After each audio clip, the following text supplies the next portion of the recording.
Hey everyone, आप सभी का स्वागत है हमारे यूट्यूब चैनल में। तो जैसे कि हमने लास्ट एपिसोड में देखा था, अब यांगशु अपने फैमिली अफेयर्स को संभालने के लिए गैंगलॉ सिटी की तरफ निकल पड़ता है, जहाँ पे उसका होम टाउन है। और इस जर्नी में वो अपने साथ अपनी ही एक मेड जिसका नाम यूतिंग है, और ये जो यूतिंग होती है वो उसकी पहले की ही एक रूममेट है जब वो ब्लू डेमन आइलैंड में एक प्रिजनर था। अब आगे ये दोनों उस गैंगलॉ सिटी की तरफ निकल पड़ते हैं। यहाँ पे वो अपना सफर किसी आम घोड़े पे नहीं बल्कि उसी डेमन पैलेस में खास तौर पे ट्रेनिंग दिए गए कमांडर लेवल के एक सोल पेट्स होते हैं, जिन पे बैठने वाले को ही काफी लग्जरियस और पावरफुल बंदा समझा जाता है। ये इन दोनों घोड़ों पे सवार होकर के उसी गैंगलॉ सिटी की तरफ निकल पड़ते हैं और उन्हें देख करके आसपास के लोग यही बातें करने लगते हैं। लगता है कि इस तरह के सोल पेट्स के घोड़ों पर सवारी करने वाले कोई बंदा बहुत ही पावरफुल होगा। अब आगे यांगशु को उसकी एक पुरानी साथी दिखती है जो कि एक बहुत ही ब्यूटीफुल सी लड़की होती है। यांगशु उसका पीछा करते हुए उस रेस्टोरेंट के अंदर जाता है। आगे वो जो लड़की होती है वो इनडायरेक्टली यहाँ पे यांगशु की फैमिली की मदद करना चाहती है। इसलिए वो अपने अंकल से रिक्वेस्ट कर रही होती है कि बहुत पुराने ताल्लुकात है हमारे यांगशु के फैमिली के साथ। अभी अभी उनका कारवां फॉरेस्ट से गुजर रहा है और मुझे लगता है कि यांग फैमिली उनको परेशान करेगी। इसीलिए हमारे ये फर्ज बनता है कि पुरानी दोस्ती होने के नाते हमें चू फैमिली की मदद करनी चाहिए। जिसपे उसके अंकल बताते हैं कि हमारी किन फैमिली ने हमेशा ही सीक्रेट तरीके से चू फैमिली की मदद की है, लेकिन अगर हमें अब इस सिटी में रहना है तो हम अब ज्यादा चू फैमिली का साथ नहीं दे सकते, क्योंकि चू फैमिली की दुश्मन वो यांग फैमिली है और वो यांग फैमिली इस पूरे गैंगलॉ सिटी की बहुत ही डोमिनेंट फैमिली है। चाहकर भी हम उनका सामना नहीं कर सकते। इसलिए हमें अपनी किन फैमिली को बचाने के लिए उन दोनों की दुश्मनी में नहीं पड़ना चाहिए, क्योंकि अब तक जो भी यांग फैमिली के खिलाफ गया है यांग फैमिली ने उन्हें जड़ से ही खत्म कर दिया है। अब ये यांग फैमिली वही होती है जो कि यांगशु के फैमिली के पीछे पड़ी हुई है। इनकी उन्हें जड़ से खत्म करने के लिए यांग फैमिली ने यांगशु की पूरी फैमिली को जान से मरवाने की कोशिश भी की थी। कि तभी हम आगे देखते हैं कि यांगशु उनकी बातों को सुन रहा होता है और वो उस लड़की को मोंशी कह के पुकारता है। अब यहाँ मोंशी ने यांगशु को बहुत पहले देखा था, इसीलिए वो यांगशु को पहचान नहीं पाती। उससे पूछती है कि आखिर तुम कौन हो, जिसमें यहाँ यांगशु अपना नाम बदल करके चिन बताता है और उनसे कहता है कि वो वोंगू टेरिटरी से आया है और वो उनसे ये जानना चाहता है कि अभी फिलहाल चू फैमिली कहाँ पे रह रही है। मोंसी ये सुनते ही धैर्य की सांस लेती है कि अब फाइनली कोई न कोई चू फैमिली से आ गया है, यानी कि अब उनकी फैमिली को बचाया जा सकता है। इसीलिए वो उसे चू फैमिली के काफिले का पता बता देती है कि अभी अभी उनका कारवां मैंशु की फॉरेस्ट की तरफ निकला है, जो कि इस सिटी से बाहर है, लेकिन उन्हें डर है कि यांग की फैमिली उन पे हमला करेगी। आगे अंकल उन्हें बताते हैं कि सभी जानते हैं कि यांग फैमिली यहाँ की कितनी डोमिनेटिंग फैमिली है, इसीलिए वो आए दिन किसी न किसी को रूठते ही रहते हैं। और उसी यांग फैमिली का एक मेंबर जिसका नाम यांग जी है अपने आदमियों के साथ एक इवल इरादे से निकला है। ये बहुत पावरफुल होते हैं और ये जरूर यहाँ पे चू की फैमिली के कारवां पे हमला करेंगे। जिसपे यांगशु अब उनसे कहता है कि अब आप लोगों को इसकी चिंता करने की जरूरत नहीं है, बस मुझे उस जगह का पता बता दे कि वो यांग फैमिली किस जगह पे चू फैमिली पे हमला करने वाली है। अब यहाँ मोंगसी जो होती है वो एग्जैक्टली उस जगह का पता बता देती है जहाँ पे चू फैमिली सीक्रेट तरीके से अपना कारवां ले जा रही है। तो उसे जल्द करनी होगी क्योंकि रात के अंधेरे होने से पहले उसे वहाँ पहुँचना होगा। अब आगे यांगशु वहाँ उसे थैंक्स कहते हुए चला जाता है। इस पे जाते हुए मोंगशी उसे कहती है कि तुम अकेले उनका कुछ नहीं बिगाड़ पाओगे, तुम्हें अपने साथ बहुत सारे आदमियों को ले जाना चाहिए। लेकिन यहाँ यांगशु उसकी बात को अनसुना करते हुए निकल पड़ता है। आगे मोंगशी भी उसका पीछा करते हुए बाहर निकलती है। अब आगे ये दोनों भी उनके कमांडर लेवल के डेमन हॉर्सेस को देख करके दंग रह जाते हैं, क्योंकि इन हॉर्सेस को चलाने वाला जो बंदा होता है उसमें काफी ज्यादा टैलेंट होना चाहिए, जिससे ये समझ जाते हैं कि यांगशु कोई आम बंदा नहीं है। अब आगे यांगशु जो होता है वो यूतिंग से ये कहता है कि मेरी चू फैमिली का जो कारवां है उस पे जल्द ही यांग फैमिली हमला करने वाली है, इसीलिए वो उन्हें बचाने के लिए जा रहा है। लेकिन ये डेमन हॉर्सेस उतनी तेज नहीं है, इसलिए वो अपने सोल पेट डियर पे जाएगा वहाँ पे। आगे वो यूतिंग को भी उसके पीछे चलने को कहता है।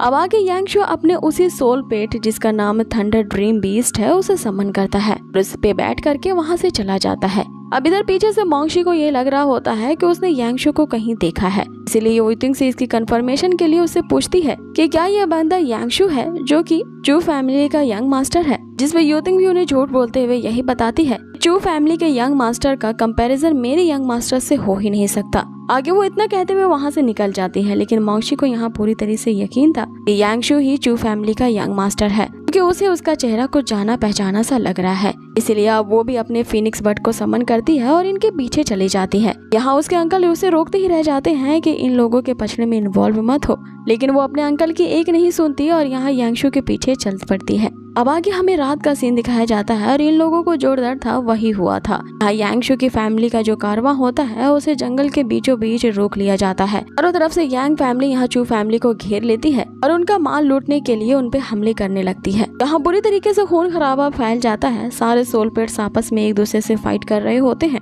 अब आगे हमें यहाँ चू फैमिली का थर्ड यंग मास्टर दिखाया जाता है, जिसके पास एक सर्वेंट आकर के बोलता है कि अगर यांग फैमिली ने दोबारा से हमें लूट लिया तो इसके बाद हम पूरी तरह से कंगाल हो जाएंगे। अब हमारी फैमिली को सरवाइव करने के लिए कुछ भी नहीं बचेगा। जिसपे वो थर्ड यंग मास्टर जो होता है वो उससे कहता है कि हमारी चू फैमिली ने काफी ज्यादा ह्यूमिलेशन सही है। उस यांग फैमिली ने हमें काफी तबाह करने की कोशिश की है और इतने सालों में उस यांग फैमिली ने हमें काफी ज्यादा ह्यूमिलेट और परेशान किया है।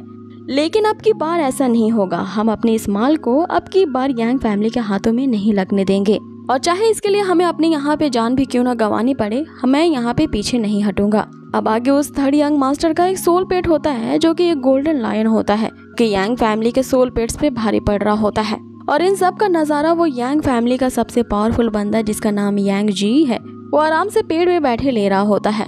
लेकिन जब वो देखता है कि एक अच्छा सोल पेट उन्हें हराने के लिए सक्षम है तो वो उस गोल्डन लायन को मारने के लिए अपने खतरनाक सोल पेट को भेजता है। आगे उस यांग जी का रेड बीस्ट उस लायन पे हमला करता है और उसे घायल कर देता है कि तभी वो यांग जी है यहीं पे नहीं रुकता। वो अपने एक और सेल पेट जो कि एक छोटा सा ड्रैगन होता है वो उसे भी भेज देता है उसे गोल्डन लायन को जान से मारने के लिए और उसे ये भी ऑर्डर देता है यहाँ पे इनकी एक भी फैमिली का ना तो बंदा बचना चाहिए ना ही उनका एक भी सोल पेट जिंदा रहना चाहिए। आगे उस ड्रैगन बीस्ट जैसे दिखने वाले क्रिएचर जब मैदान में उतरता है तो वो यहाँ चू फैमिली को और भी ज्यादा नुकसान पहुँचाता है और पूरी तरफ से तबाही मचा डालता है। वो उस गोल्डन लायन को ही अपने पंजों से दबोच लेता है और एकदम ऊंचाई से उसे नीचे गिराता है। इसके कारण वो जो गोल्डन लायन होता है वो काफी ज्यादा इंजर्ड हो जाता है और उठने के भी काबिल नहीं रहता। अब आगे वो यांग जी है वो उस थर्ड मास्टर निंग से कहता है कि तुम्हारे साथ साथ तुम्हारी जितनी भी फैमिली के आज जो मेंबर्स हैं तुम सभी के सभी जाके अब नर्क में एक साथ मिलना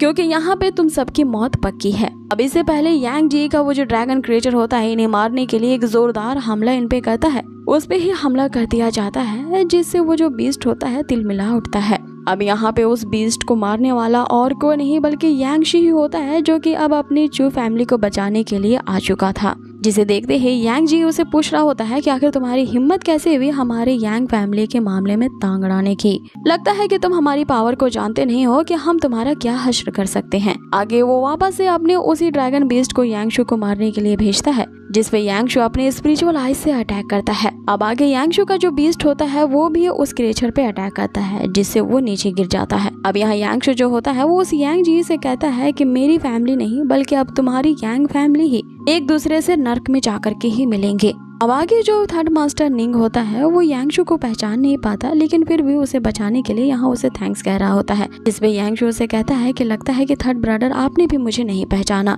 मैं आपका फोर्थ ब्रदर यांगशु हूँ। यहाँ पे ये दोनों भाई एक दूसरे से गले मिलते हैं जहाँ पे निंग उसे बताता है कि हम सब ने सोचा था कि तुम 4 साल पहले ही मारे जा चुके हो और तुम्हें जिंदा देख करके हमें बड़ी खुशी हो रही है। अब यही चीज मॉन्ची जो होती है वो ऊपर उड़ते हुए सुन लेती है। तो सब यकीन आ चुका होता है कि ये बंदा और कोई नहीं बल्कि उसका बचपन का दोस्त यांगशु है। और दूसरी तरफ इधर यांग जी जो होता है वो भी हैरान रह जाता है क्योंकि 4 साल पहले उनके यांग फैमिली ने टू फैमिली को यंग मास्टर को मारने के लिए एक बहुत बड़ी टोली को भेजा था, लेकिन ये यांगशु तो अभी भी जिंदा ही है जिसके बारे में चारों तरफ यही अफवाह फैली थी कि ये अपने सोल पेट्स को अवेकन नहीं कर सकता और इसने अपनी सोल को बहुत पहले ही खो दिया है। लेकिन ये सारी बातें तो गलत निकली क्योंकि अगर ये सही होता तो ये 4 साल पहले ही मारा जा चुका होता। कि तभी वहाँ पे यूतिंग भी आती है जिसे यांगशु ये ऑर्डर देता है कि तुम मेरे थर्ड ब्रदर को यहाँ से लेकर के चली जाओ, इनका सारा सामान भी इनके साथ ले जाओ और आगे जंगल में तुम्हें इन्हें गार्ड करते हुए जाना होगा। अब आगे वो मोंगशी को भी यही कहता है कि तुम भी इनके साथ चली जाओ। जैसे ही ये कारवां यहाँ फॉरेस्ट को पार करेगा तो अपने सोल पेट का यूज करके वहाँ चारों तरफ आग लगा देना ताकि ये यांग फैमिली उनका किसी भी तरह से पीछा ना कर पाए। जिस पे उसका थर्ड ब्रदर निंग उससे कहता है कि यांगशु तुम इस यांग जी का अकेले मुकाबला नहीं कर सकते क्योंकि ये बहुत पावरफुल है। जिसपे यांगशु उसे कहता है कि थर्ड ब्रदर आप इसकी चिंता ना करें क्योंकि मैं अब वो बंदा नहीं रहा जो पहले हुआ करता था। जो कि हमेशा एक कोने में दुबका रहता था। इसकी प्रोटेक्शन हाप हमेशा करते थे, लेकिन अब सिचुएशन बदल गई है। मैं इस यांग फैमिली को देख लूंगा। इधर यांगशु अपने भाई को वहाँ से जल्दी से निकलने के लिए कहता है कि तभी यांग जी भी अपने बंदों को ये ऑर्डर देता है कि किसी भी तरह से इनका कारवां इस जंगल से बाहर ना जा पाए। अब आगे जो जुमिंग होता है अपना सारा माल समेत अपने कारवां को वहाँ से लेकर के निकल पड़ता है और अभी उसके इस कारवां को मोंशी और यूतिंग प्रोटेक्ट कर रहे होते हैं उनके पीछे जा करके। इस पे यांग जी जो होता है अपने आधे बंदे को उनकी कैरेज की तरफ भेज देता है और बाकी के आधे बंदे को ये कहता है कि वो इस यांगशु का सामना करे। अब आगे हम देखते हैं कि ये यांग जी जो होता है वो अपने सोल पेट को अवेकन करता है और यहाँ यांगशु पे अटैक करने लगता है, जिसका सामना यहाँ यांगशु का थंडर डिमन वो डियर उससे करता है। दूसरी तरफ हम देखते हैं कि यांग जी के बाकी के बंदे निंग का पीछा कर रहे होते हैं। ये यहाँ काफी चिंता में लगता है, इसलिए यूतिंग उसे कहती है कि तुम चिंता मत करो, मेरे ये जो यंग मास्टर यानी कि यांगशु जो है वो उन्हें अच्छा सबक सिखाएगा, वो भी अकेला ही। अब आगे ये जो यूतिंग होती है वो उस यांग जी के बंदे से निपटने के लिए अपनी सोल पेट जो कि एक डेमन फ्लावर पेट होती है उसे समन करती है। उसकी सोल पेट काफी ज्यादा पावरफुल होती है और उसे डेमन फ्लावर के टेंटिकल से जो बंदे उनका पीछा कर रहे होते हैं उन सभी को मार गिराती है। दूसरी तरफ हम यांगशु के डियर की फाइटिंग उसी यांग जी के बीस्ट के साथ होता हुआ देखते हैं। इसमें यांगशु उसके बीस्ट को हरा देता है और अब आगे वो यांग जी जो होता है अपने 2 और सोल पेट्स को समन करता है, जिसमें से एक डेमनिक स्नेक होता है और दूसरा एक केकड़ा होता है। अब इन दोनों को समन करते हुए वो यांग जी यहाँ यांगशु से कह रहा होता है कि तुम बहुत पहले ही अपने सोल को लॉस्ट कर चुके हो, इसीलिए मुझे यकीन है कि तुम्हारे पास 2 सोल पेट्स से ज्यादा नहीं होंगे, इसलिए मुझे ब्लेम मत करना कि मेरे ये सारे सोल पेट्स मिल करके तुम्हें आज यहाँ मार डालें। इधर दूसरी तरफ यांगशु का भाई निंग जो होता है वो अब भी अपने भाई के लिए परेशान था, क्योंकि यांग जी जो है वो एक 6 लेवल का कल्टिवेटर है जिसके पास कमांडर लेवल के डिमन स्नेक्स है, तो उससे डील करना यांगशु के लिए काफी ज्यादा डिफिकल्ट होगा। जिसमें यूतिंग उसे ये कहते हुए आश्वासन देती है कि इस तरह के जो सोल पेट्स हैं मेरे यंग मास्टर तो अपनी स्पिरिचुअल आई का यूज करते ही ऐसे सोल पेट्स को क्रैश कर देते हैं। इस पे निंग उसे कहता है कि मुझे तो लगा था कि यांगशु के पास उसका स्ट्रॉन्गेस्ट सोल पेस्ट बस वो डियर ही है, तो क्या यांगशु के पास इसके अलावा भी और कोई सोल पेट्स हैं? जिस पे यूतिंग के ये कहते ही कि अभी आपने मेरे यंग मास्टर के सोल पेट्स को देखा ही कहाँ है। उस कारवां के साथ चल पड़ती है और इधर मोंक्षी भी अपने पीछे बहुत सारी आग लगा जाती है ताकि यांग फैमिली उसका पीछा ना कर पाए। लेकिन यहाँ निंग को अभी भी यांगशु की चिंता हो रही होती है, इसीलिए वो अपने कारवां से उधर जाता है और वापस से यांगशु की तरफ जंगल में जाने लगता है। हम उसी डेमन स्नेक को यांगशु के सामने अपेयर होता देखते हैं। इसका सामना करने के लिए यांगशु ने नीर को सम्मन कर दिया था। इससे पहले कि यहाँ इन दोनों के बीच भयानक फाइटिंग शुरू होती, इस पार्ट को यहीं फिनिश कर दिया जाता है। सो गाइस, आप लोगों को ये आज का एपिसोड कैसा लगा मुझे कमेंट बॉक्स में जरूर बताएं और बहुत ही जल्द मिलेंगे इसके नेक्स्ट पार्ट के साथ। Till then take care, stay healthy, good bye.